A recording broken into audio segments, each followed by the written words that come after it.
Hello, everyone. Welcome to today's webinar. We'll get started in just a moment here.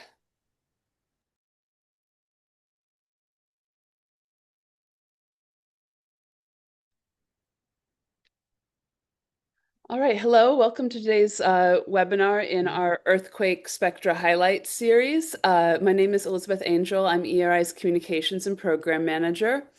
It's great to have you all here. And before we get started with the actual webinar, I want to take a brief moment to talk about EERI for those who may not already be familiar with our organization. So the Earthquake Engineering Research Institute is the leading nonprofit membership organization bringing together people from a wide range of disciplines and backgrounds who share the common mission of better understanding earthquake risk and increasing earthquake resilience in communities around the world. So we hope if you're not already a member that you'll join us. If you are a member, thank you for being part of EERI and all the work you do and helping support and participate in events like this one. I also want to acknowledge that we have funding from FEMA and from the Learning from Earthquakes Endowment Fund, as well as from EERI members that make series like this possible. And briefly thank our 2025 subscribing members, particularly CSI, our visionary sponsor, and all the others who contribute as organizations to the work of EERI. And finally, just a quick note about our webinar series. These Spectra-focused webinars are one of a bunch of different types of webinars we do, including learning from earthquakes, post-earthquake reconnaissance reports, quick quake briefings organized by a Northern California chapter, webinars organized by committees like our Younger Members Committee. So if you want to find out about those, you can check the upcoming events page or the Pulse newsletter for our members. And you can also find recordings of most of our webinars on our YouTube channel after the fact. And so we'll be sharing a recording of this one there as well. Great. So I'll be moderating the webinar today on behalf of EERI and the Spectra Journal. And I'd like to go ahead and introduce our first speaker. Before I do that, though, I just want to remind you that you can enter questions into the Q&A tab on your Zoom control panel at any time. That's how we'll do the question and answer session. We'll have both of our speakers present. Then we'll do Q&A in the remaining time, and you can submit questions in writing at any point. We'll keep track of them there, and the speakers will answer them. So please use the Q&A and not the chat to put those in. Great. So our first speaker today is Janise Rodgers, the Chief Operating Officer of GeoHazards International. She's an earthquake engineer whose expertise includes not only the behavior of buildings during earthquake, but also technology transfer and capacity building, experimental and computational research, technical document development, and projects to help make communities safer from natural hazards. So she's been managing international projects for GIHI since 2005. Janise, go ahead. All right, well, thank you so much, Elizabeth. I'm very happy to be able to share some work today with all of you that GeoHazards International has been doing with some wonderful collaborators of different technical backgrounds, different organizations. I'd like to highlight some of my colleagues, and you see two paper titles here. There's actually two companion papers in the August issue of Spectra that I'll be sharing from today, one that I led and then one that Dr. Nania Campbell led along with Sue Ann Sarpy. And so it was wonderful to work with them and collaborate on this. And I hope you enjoy today's presentation. So getting started here, the papers are available in the August issue. They are both coming from the same body of research. And this is some work that we at GeoHazards International have really been interested in how we can use scenarios to help make communities more resilient to natural hazard events. And so if you haven't heard about GeoHazards International, we're a nonprofit organization founded in 1991, and our mission is really to save lives by empowering at-risk communities worldwide to build resilience ahead of disasters and climate impacts. And so that's how scenarios can help us, is by helping to look at what can happen in the future before an event happens. And so this has been an interest of mine professionally and in our practice. And so we've been trying to learn more about how we can really see how scenarios can be more useful. So that was some motivation. So starting off here, um, it's important to understand what we in this particular study are thinking about in terms of what a scenario is. Lots of different researchers use different definitions. So the definition we're using is a scenario is work that examines and depicts the impacts of a plausible but hypothetical hazard event or other significant occurrence that those impacts, what would they inflict on people, on the built-in natural environments or society? And we're really considering scenarios that have three essential components. There's got to be, first of all, science-based assessment of the initial of that selected hazard event or events, then what happens in terms of damage, and there has to be some engineering behind that, and then the consequences.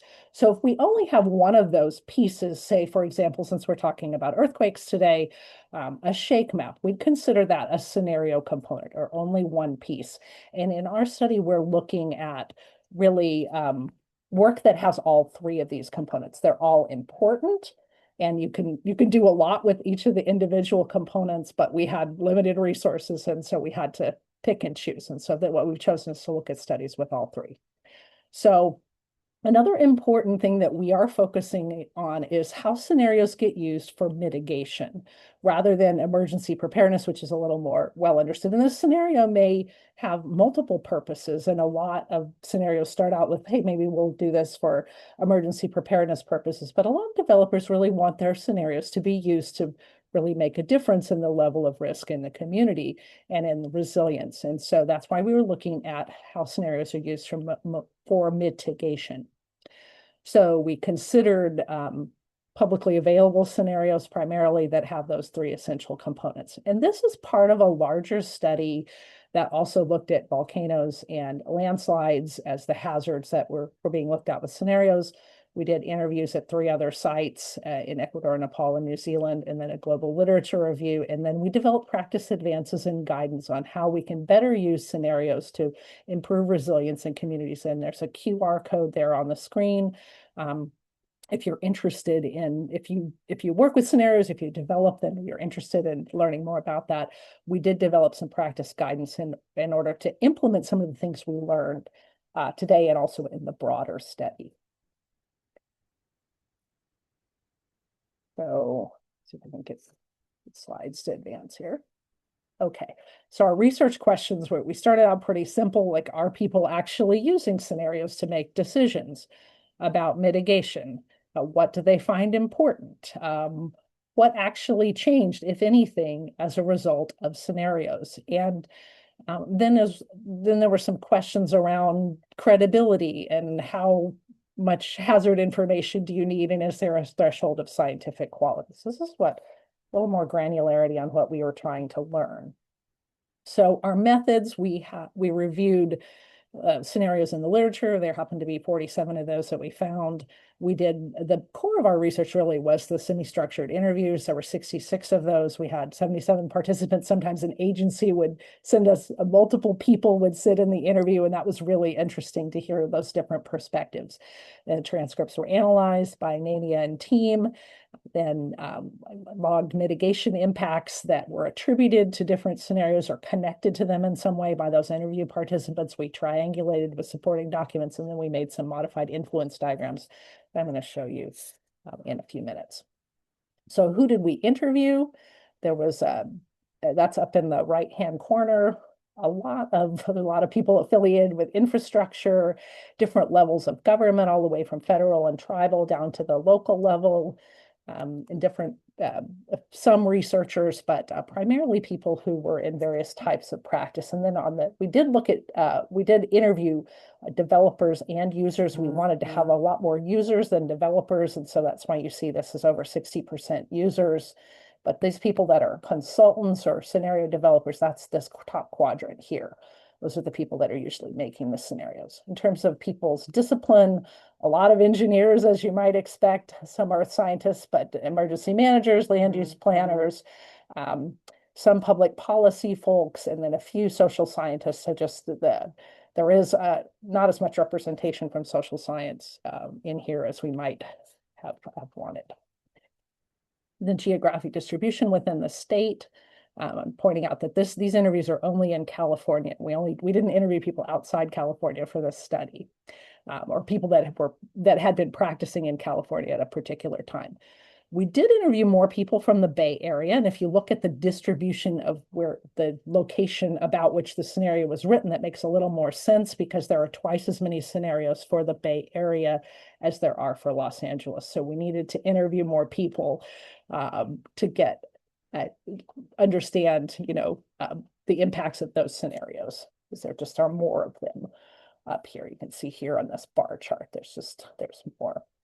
Also, a bit of to note about our interview sample. Obviously, we're going to be interviewing people that worked on the more recent scenarios, the people who prepared scenarios in the 70s and 80s. There are far fewer people still in practice that we would be able to interview.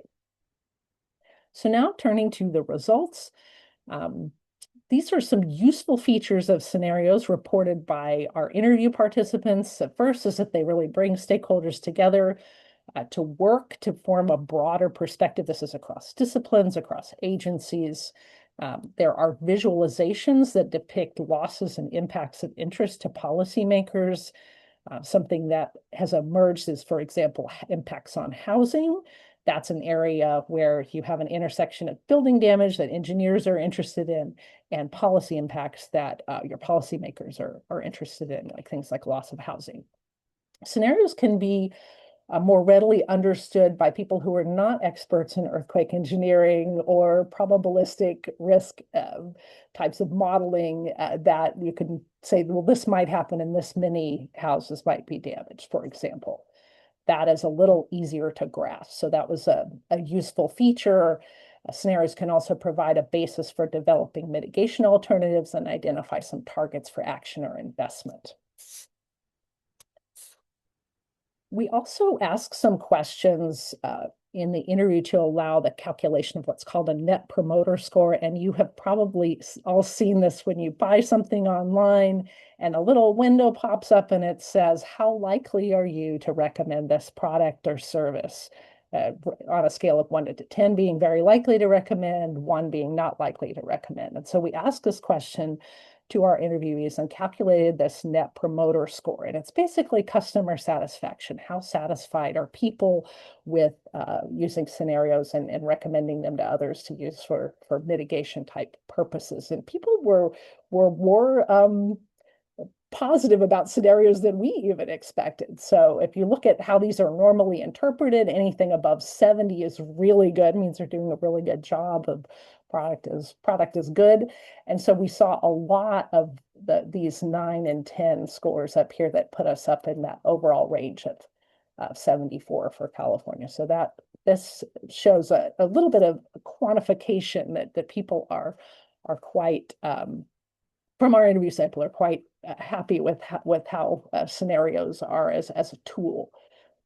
So some characteristics that came out of the interviews as far as making scenarios effective for mitigation, and this is using them in certain ways, so you can take the results and then go and advocate for a policy. You can kind of quantify a little bit where some of the risk problems are, demonstrating things, using them for risk communication, those types of things.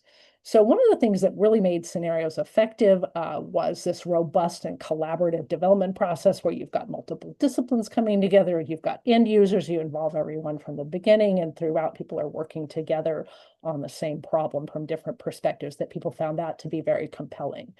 Then, of course, to be effective, the scenarios got to be credible, and that really rested more on the reputation and standards of the agency, especially in the eyes of users. And users tended to say, we're not qualified to evaluate the science that scientists are putting together for this scenario, but we trust that they're good scientists because they work for agency X.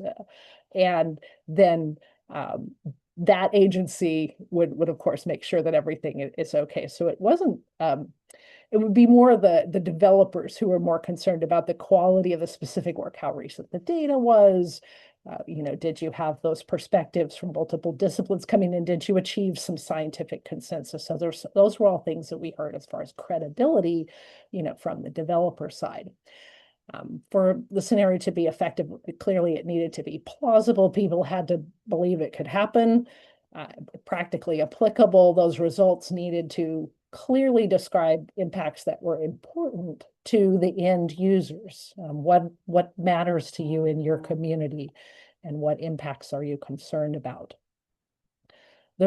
Then there were recommendations, and there was a diversity of opinion amongst our interviewees about the role of particularly developers in providing recommendations. But the overall kind of view of what was effective is at some point there needed to be recommendations provided so that people could connect the dots, as one interviewee put it, between what the risk challenges and problems are, those resilience challenges, and then what do we do about them? And then there needed to be a mechanism to take that information and then implement and develop programs, and then go ahead and put together a mitigation policy or some type of action. That could look like a mitigation planning process would be one way to do that, and there are other ways, but there needed to be something to take the actual scenario results and translate it into action. I would think that would be something we might expect to see, right? But that was pretty clearly coming out. We did see some areas where interviewees thought, there's some weaknesses or barriers, things we can improve. One was just this sort of information overload, and then trying to correct that with providing much more targeted pieces of information for, particularly for decision makers. And some people felt that if there's a regional focus for a scenario, it might be harder for them to get information for their jurisdiction. So just more ability to access information that's a little bit more granular. Then there were a fair amount of mentions, and we were doing these interviews when COVID was still affecting people, especially on the emergency management side. This created disaster fatigue, and people just really had that as a barrier to doing anything about earthquakes. So that was something to consider. There were some other suggestions of bringing in additional experts like climate and hydromet, and then looking at cascading disasters and multiple hazards were also some things that came out. So then the big question is, did scenarios actually lead to any mitigation? And the answer is yes. They were connected to quite a number of mitigation. You can see up types. You can see everything from household level mitigation, that's like strapping your water heater or doing a residential seismic retrofit, to looking at soft story buildings, different kinds of infrastructure, down in Los Angeles, different building systems. These were all linked by our interviewees and documents to scenarios. But one thing that was really clear is that you really needed a dedicated and sustained effort after the scenario was finished to get to real mitigation. And a quick example from San Francisco, you first had to have this CAP scenario, which was very involved, had a lot of great co-production. And then you needed to have the earthquake safety implementation program. And then after that, specifically the soft story program. So it was a lot of steps and a lot of hard work by a lot of people to get to buildings actually being made safer for their occupants. So, and all of these linkages that we've pulled out of the interviews, those are in table 1 of the paper. And it just shows, so for each scenario, then some of the mitigation actions that were influenced, and then over here, whether this is coming from interviews or publications or both. And so there's a whole table of this for all the scenarios. So that could be a potentially interesting resource for people.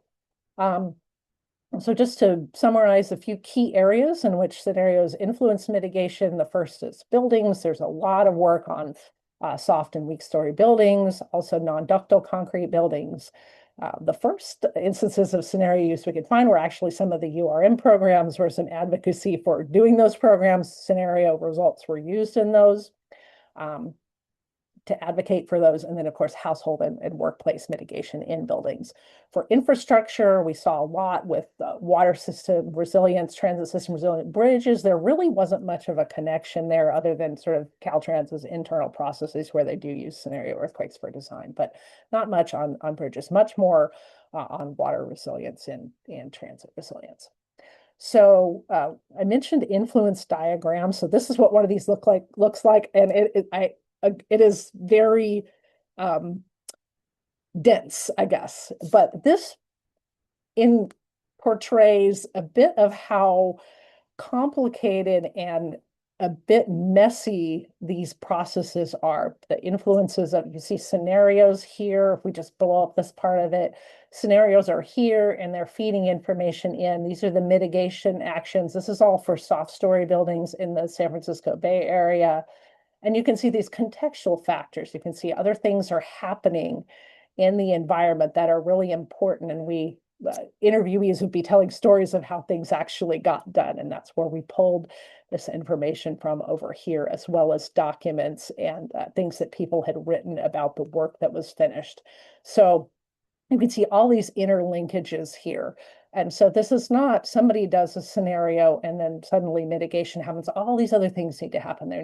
Sometimes the media was reporting on the risk, or there was a new mayor that was interested in a particular item and gave it the political backing that it needed. Other cities were taking the lead, and then certain cities said, oh, well, we could do that too. And you see, and then there's some model ordinances, there's staff interest, there's all of these things that are in the context that make it possible to then get these retrofit ordinances. And the scenarios are feeding into those in certain ways, but there's this very complex environment with lots of things happening, a lot of people working really hard to get the mitigation programs underway. Similarly, we have in Southern California, this is in water systems, we can do something similar. We've got Northern California and we've got Southern California here. So the East Bay Mud did a large program based on some internal studies that they did. That was a little bit more direct. They just took their studies, they figured out what needed to be done, and they used it. Then in Los Angeles, it was a little bit more complicated, where the shakeout scenario led to this USGS City of LA partnership and resilience by design and a task force, and then LA DWP working on resilience. So there's a different ways that this can happen, but and the level of influence of scenarios differs depending on what the context is. So some quick findings. There has been widespread and effective use of scenarios in mitigation, but there's these complex and interdependent relationships. You can't say, we did a scenario and therefore that's the only reason this mitigation happened. That's not what we saw. There's usually a lot of complexity and other things in the environment. Professionals have repeatedly used past earthquake damage together with scenario estimates of future earthquake damage to say, we should do something about this, or we might have the problems we had in this past earthquake. But really, a key point here is that significant dedicated efforts are required to take the scenario findings to actual mitigation. And you don't see that with just simple dissemination. A lot more effort is required. So I'd like to thank our funders for this work. That's U.S. Geological Survey and the U.S. Agency for International Development for the larger project. And I'd like to thank you for your time and attention. Great. Thank you so much, Janice. Our second speaker today is Mary Comerio. She is an internationally recognized expert on disaster recovery, professor emerita in the Department of Architecture at the University of California at Berkeley. She's also a past president, honorary member of EERI, has served as EERI's Distinguished Lecturer, and received EERI's highest honor, the Housner Medal, in 2022. So it's great to hear from her today. Mary, go ahead and share and begin presentation when you're ready. Thank you. Thank you very much for the opportunity. I'm happy to be here. Listening to Janice, I just want to say, yay, that was just a great presentation. And I think our papers are very, you would think we talked about them ahead of time. I mean, there's so much overlap and so much, in significant things. But when we talk about the concept of resilience, we have to really think about it and how it gets out there, which is, I think, the point Janice was making in her talk. I always have trouble advancing my slides here. All right, maybe this down. No, I'm sorry, I'm not sure. Oh, here we go. Okay, so um, really a lot of this, as mitigation is often comes about as a result of what we see in losses in terms of disasters, a lot of the resilience concepts really come out of our experience in disasters and how do we both improve mitigation and build and rebuild after disasters? What do we do?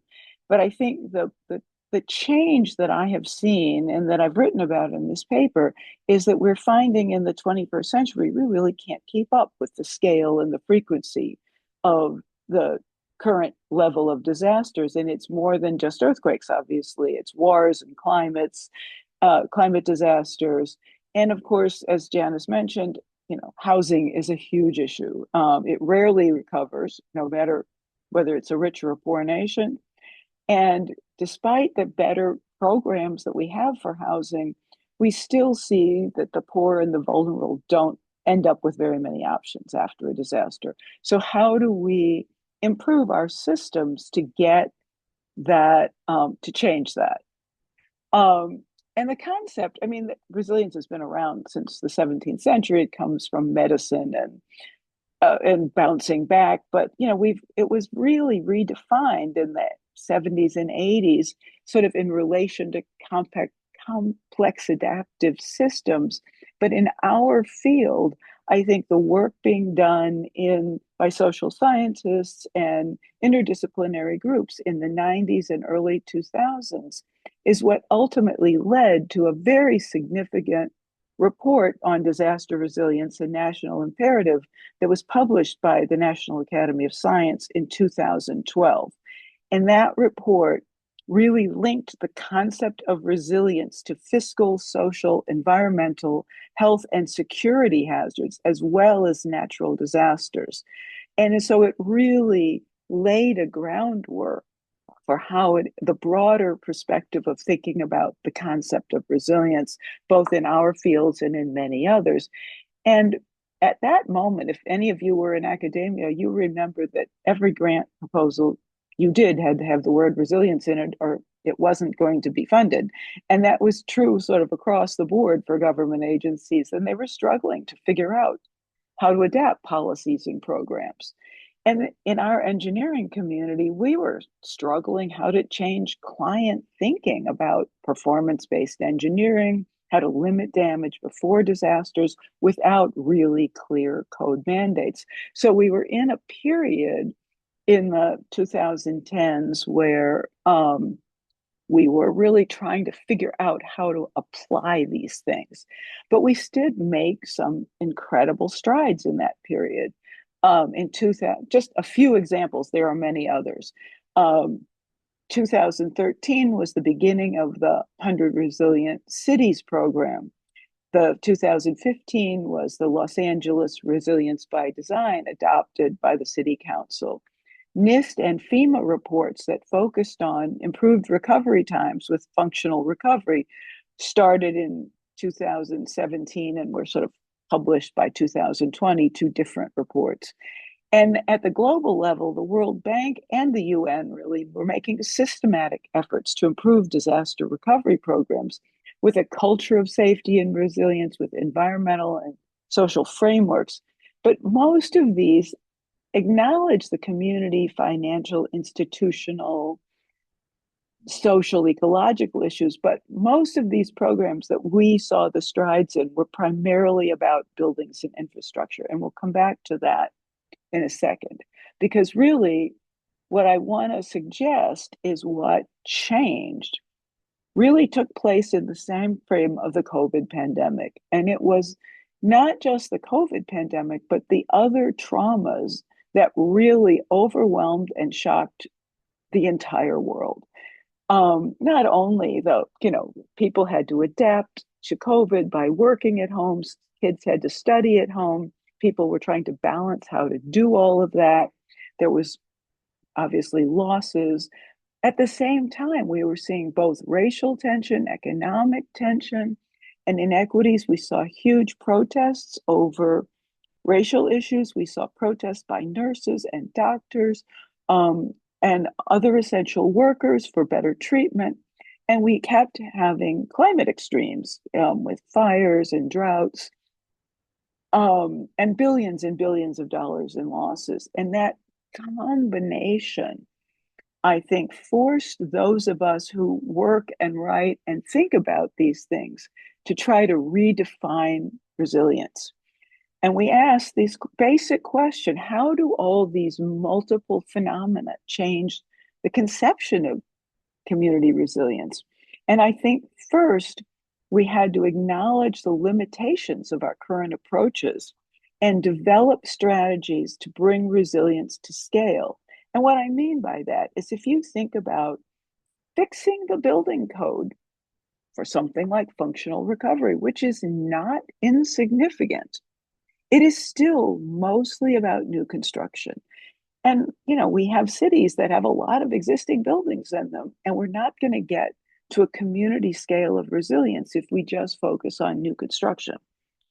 So how do we then move forward?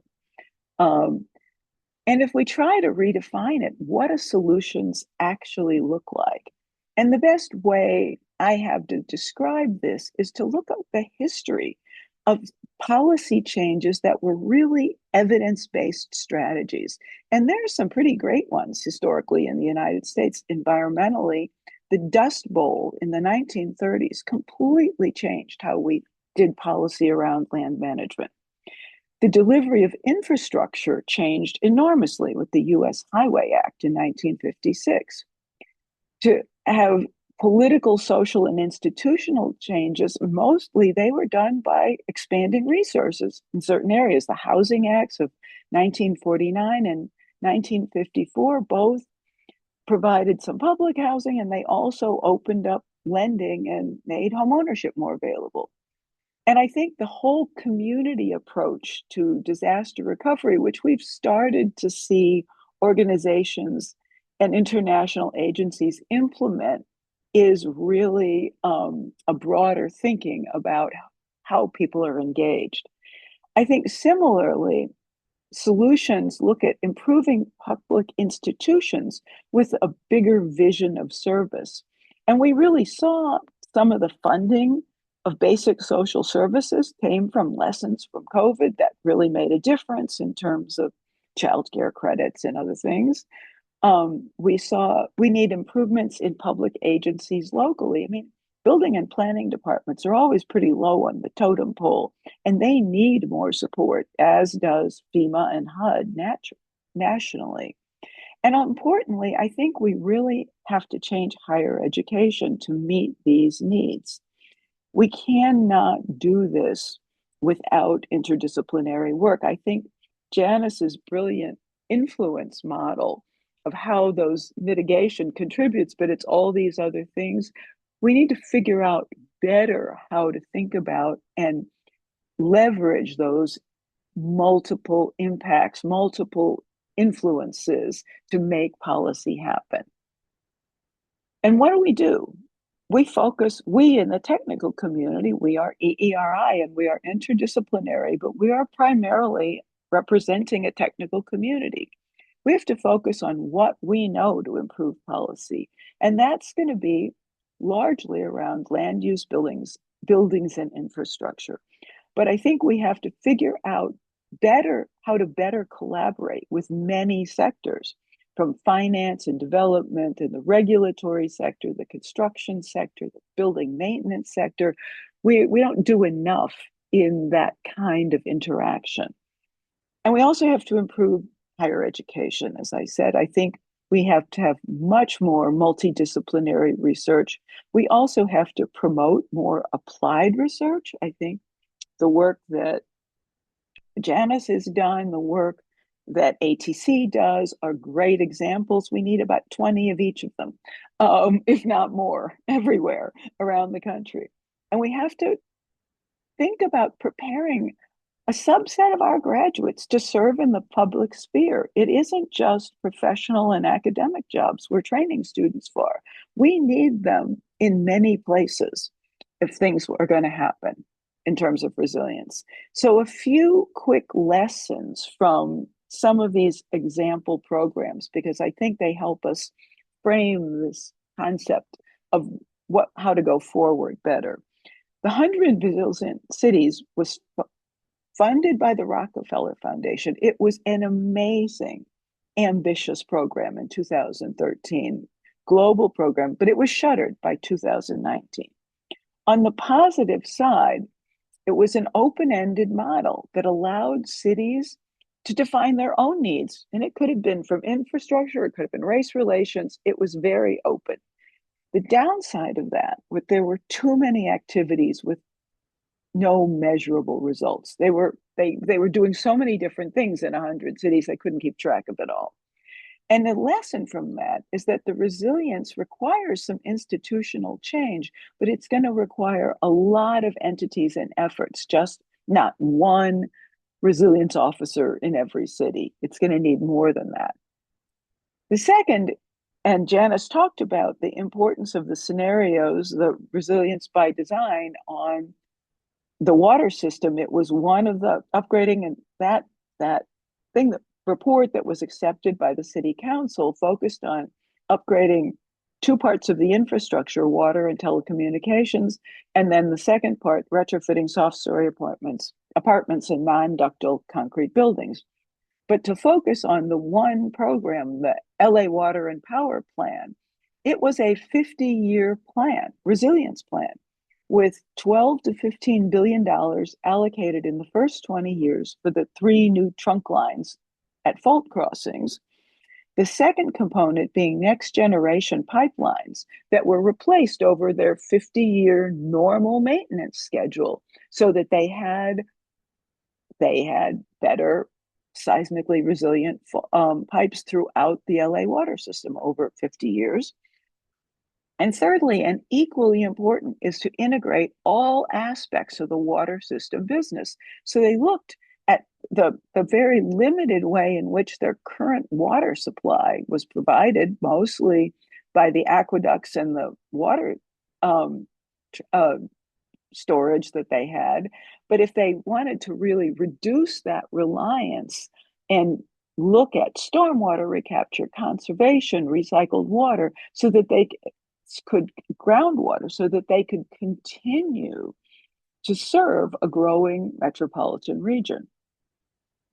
And I think this business planning was equally important with those technical approaches. So, and how did it happen?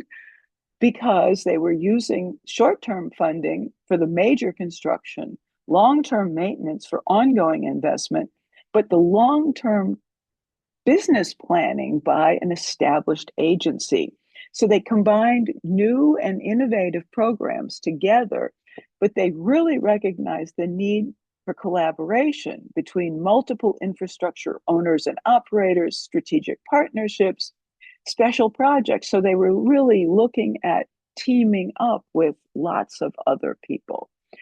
In Europe, we saw a good deal of work in the 2010s to 20s time period, looking at studies for opportunities in the EU for combining seismic and energy policies, and also some very good technical work that was going on at the University for Advanced Studies in Pavia over technical research combining seismic and energy retrofitting methods. Although the papers are published in 23, the work had been going on for several years ahead of time.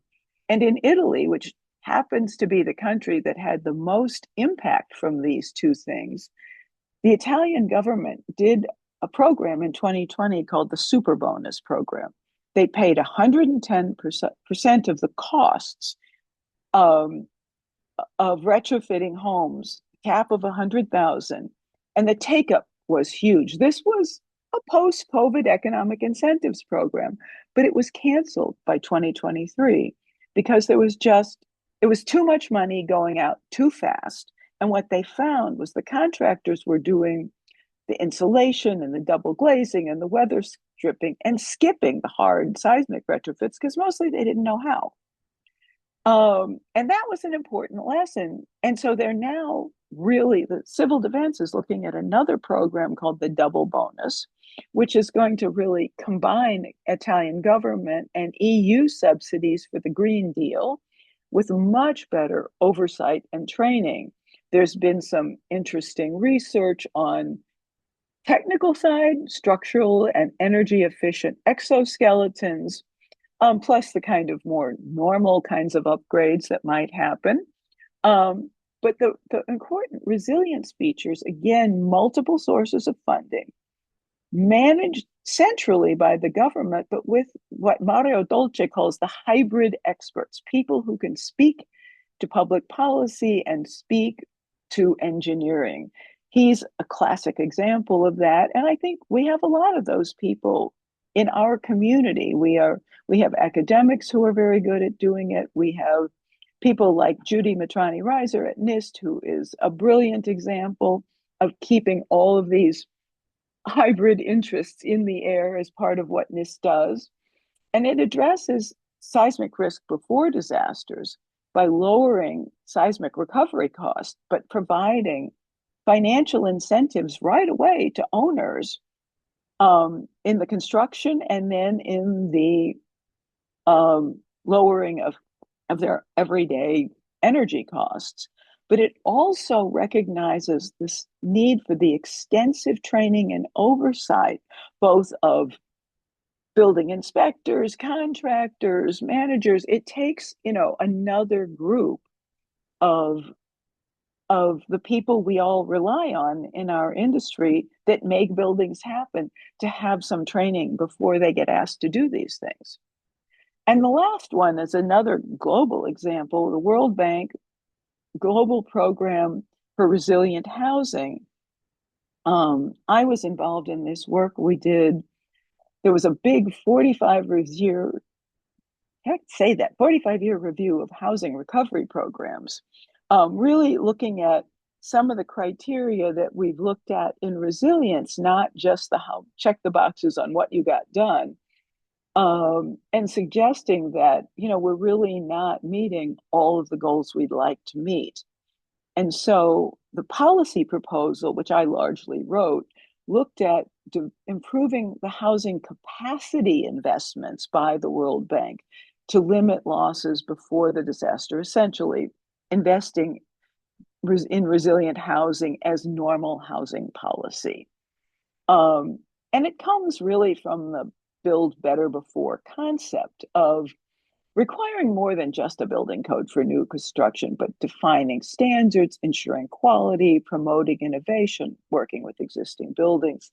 And it requires both public and private sector programs to support the things that the market often does not, which is affordable and accessible housing for marginalized populations that are the most vulnerable to disasters. This is a global issue, and it's not getting better anytime soon. So how do we think about what the World Bank normally does in terms of funding infrastructure and thinking about housing as an infrastructure investment?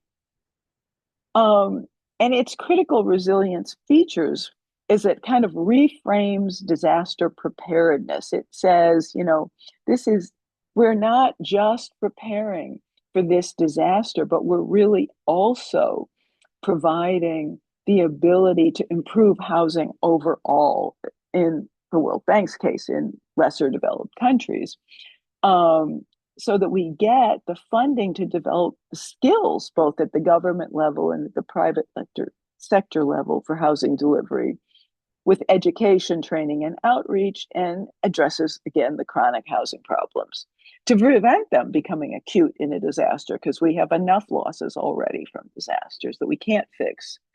And if I to just summarize these, there's a sort of, from those examples and others, you sort of see that there's a conceptual framework. Those are in the red on top.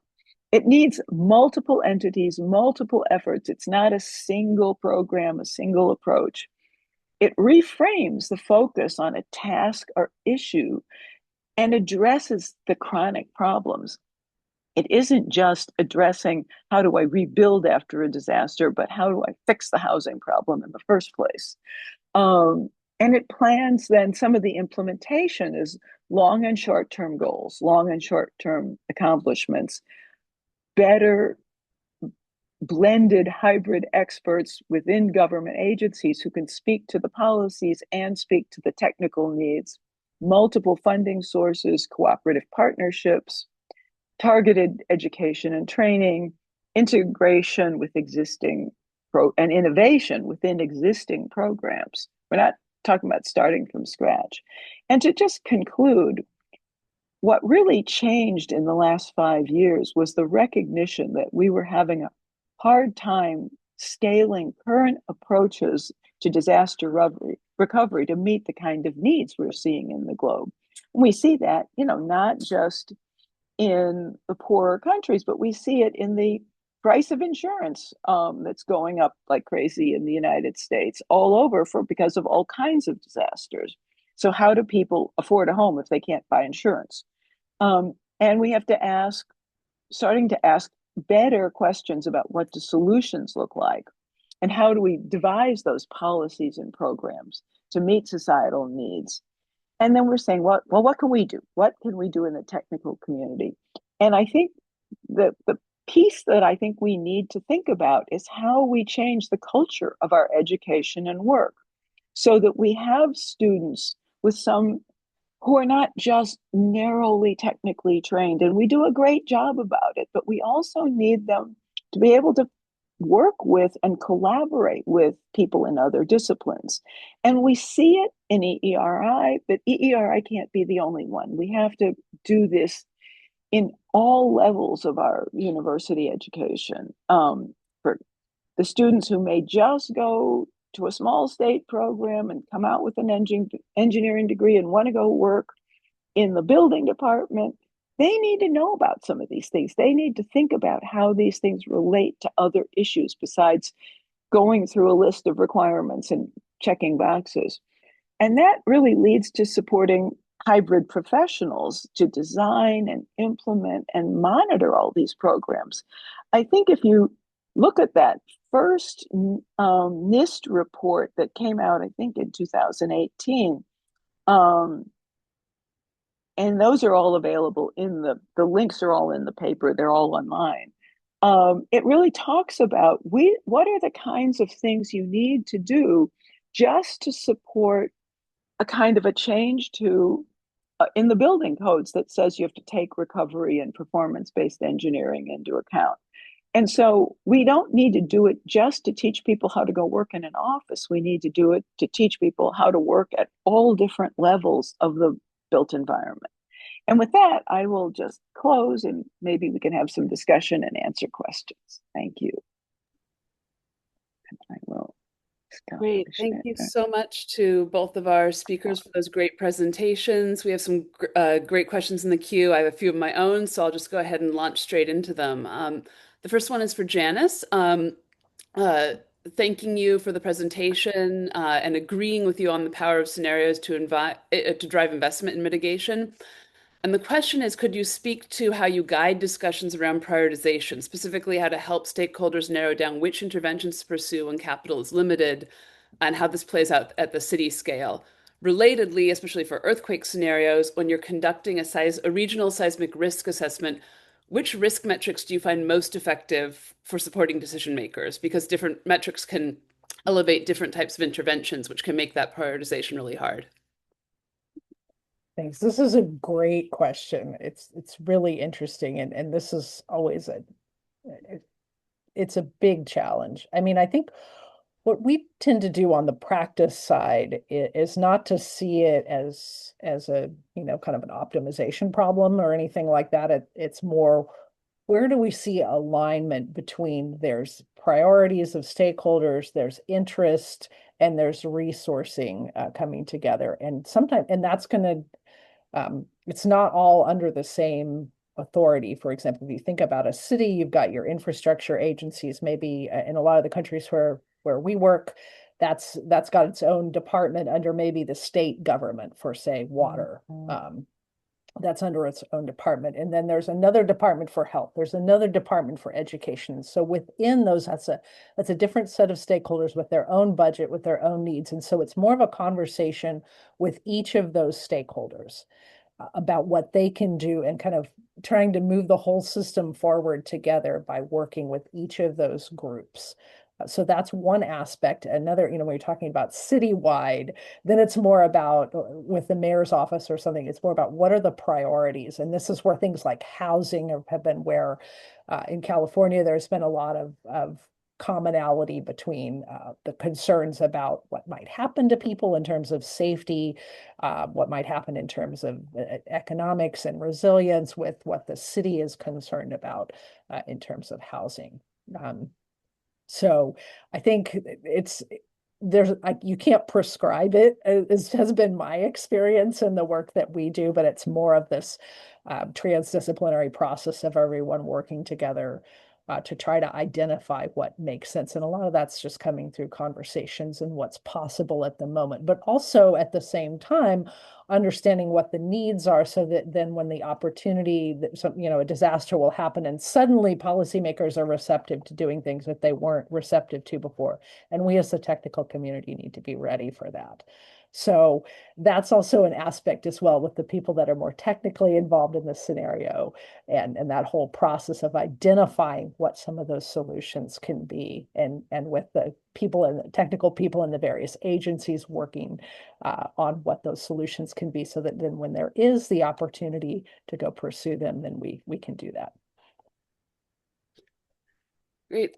This question, I think it's a bit more for Mary, but both of you may have stuff to speak to on it, which is about how high earthquake risk regions can achieve genuine resilience by integrating soil and site assessments in the early planning stages and implementation of low-cost strengthening solutions to improve the performance of vulnerable buildings. Yeah, that's a great question too. And I think we really saw that in the Bay Area when I was involved with the Spur, the local kind of governance organization, looking at some resilience planning, and there was a safe enough to stay study for housing. There were some other things. We had people from all kinds of folks, the Metropolitan Transportation Agent. We had all kinds of folks working on this thing. It was quite an interdisciplinary group, and one day Diane Mueller walked into the meeting with some maps they'd made at ABAG and said, well, there was this thing about our goals for, the state said we should, develop this housing along transit corridors, and there was a sort of a carbon reduction by 2050 thing. And the Bay Area, 9 Bay counties got together and they had a plan for putting housing along transit corridors. And she took that map and she overlaid it with the hazards, she and her colleagues, and said, in some cases, whoops, do we really want to put some of these things here? But it at the granular level, you found that there were places that really weren't such a good idea, unless you change the way you design some of those things there. But at the regional level, there were plenty of opportunities for places on better soils. And so I think you really having those kinds of abilities to look at the interactions between the policies and the technical, and how what happens when you do it, in our case, looking at the soil conditions. So we're not building things that we shouldn't be building in places that we know are going to have problems. And they're going to have problems from multiple disasters, not just, if it's soft soil, it might also be subject to sea level rise, it might be subject to flooding. There could be many reasons to look at these things. So I think we have to really, it really does require that stepping back and looking for the kinds of influences that Janise has said. We have to talk to all these different players. And it took somebody just really being creative with some maps to work that out. Great. I have a question for Janise, which is about, so I was curious in your interviews and in the research for this, if anything came up around sort of the different uses or types of uses scenarios are put to, whether they exist primarily as documents on paper, in sort of for tabletops, and cases where they've been used for exercises. So some of my work in Turkey, I was very interested in scenario-based exercise, the particular kind of community intervention and almost performance. It's something that involves not only the participants, but also their witnesses and bystanders, and it can play a role in publicity. And so I was thinking particularly about the shakeout example in your paper, and if you want to talk a bit about what you heard from folks about how scenarios can function sort of beyond that uh, kind of document stage. Yeah, we did ask about how people, we asked some contextual questions about, well, what kind of information do you use? And then, and then for developers, what did you produce? And those kind of things. And one of the things that we were really hearing was that a report will sit on the shelf. You need the data, especially if you're going to be doing scenarios. People want the GIS layers. They don't want to have to pull it in from a PDF. They want that. So scenario developers have to be willing to make things really available to people in formats they can use. And then there's a whole nother set of like products that are put out for communication. And Shakeout was great about putting out things that they got people who were creatives to work on things that were engaging for the audience, and so just really creative ways of getting the information out so people could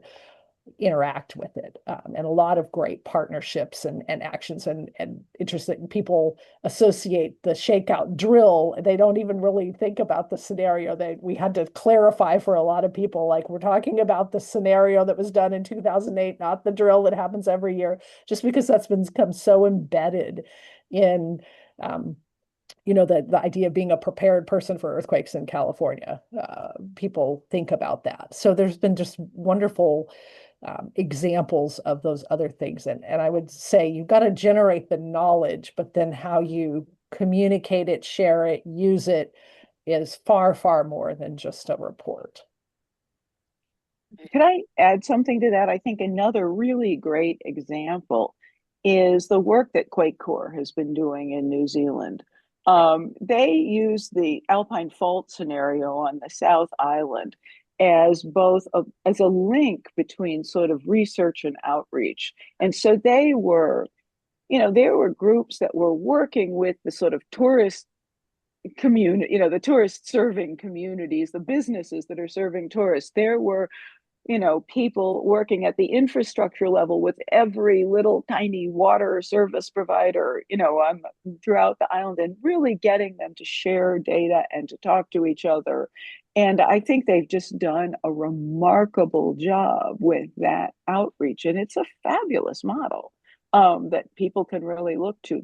They've done just a terrific job in the kind of integration and sharing and building trust, really, is what it's all about, between the research community and the businesses, but also the local governments, the local infrastructure operators. It really cascaded through, and it's been ongoing, continues. It's still part of what they're doing. But I think the ability to do that and use those tools like that scenario were really important, because it let them do the other parts that Janise was describing. Great. A question for Mary. As we were listening to your presentation, particularly this shift in thinking beyond just the built environment or infrastructures as the main target for interventions to build resilience, I was thinking about something that Mika McKinnon, who's an earth scientist and kind of disaster preparedness expert, likes to say, which is that the best thing you can do to get ready for the earthquake is throw a block party, i.e., that knowing your neighbors and having a strong sort of social networks, community cohesion are really key to resilience in this thicker sense.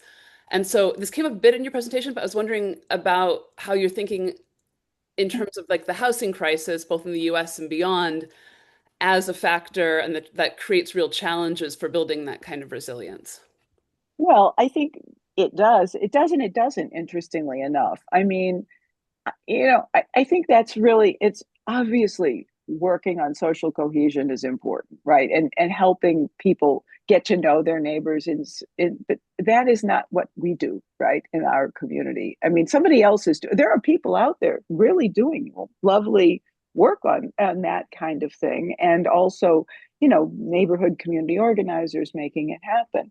But in poorer communities, and especially in developing countries, you find a huge amount of knowledge of your neighbors and social connection, because you need it just to survive day to day, week to week, month to month. And people do rely on each other much more and are generous with each other. But not everywhere. There are plenty of places where there's social isolation and, lack of assistance. So it's a combination of both. I mean, just having a block party when the whole block's going to fall down doesn't really do you any good. You can help each other, but you're still without housing. So you really have to, that is something else that has to happen. And it isn't that we don't denigrate it. It's got to be part of a solution. It's not all of the solution by any means. Yeah, I would completely agree. We work in situations that have remarkable communities, but the physical vulnerability is extraordinarily high. And we have to do something about that physical vulnerability. It's an imperative, because thousands of people will die if there's a major earthquake unless we do something about it.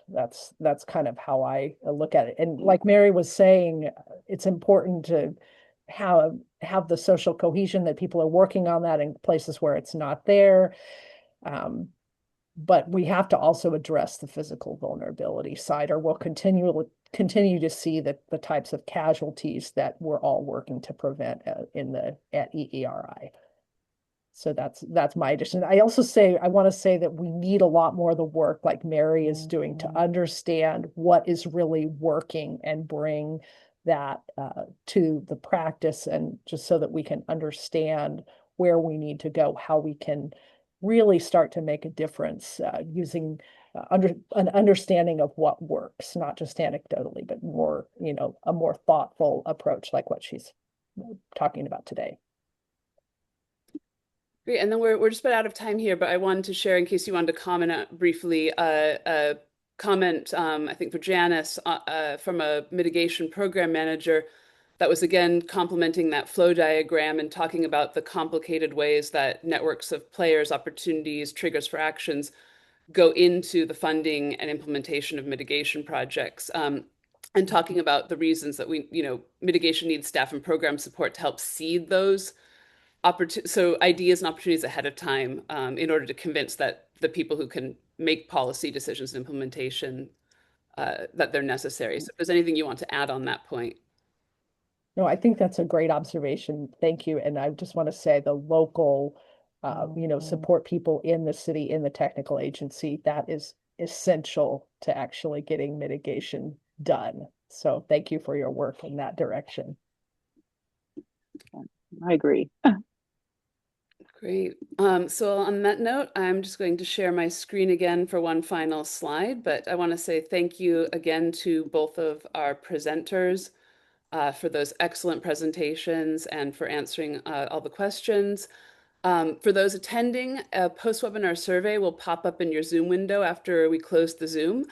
And you'll also receive that by email tomorrow. We very much appreciate your feedback on events like these.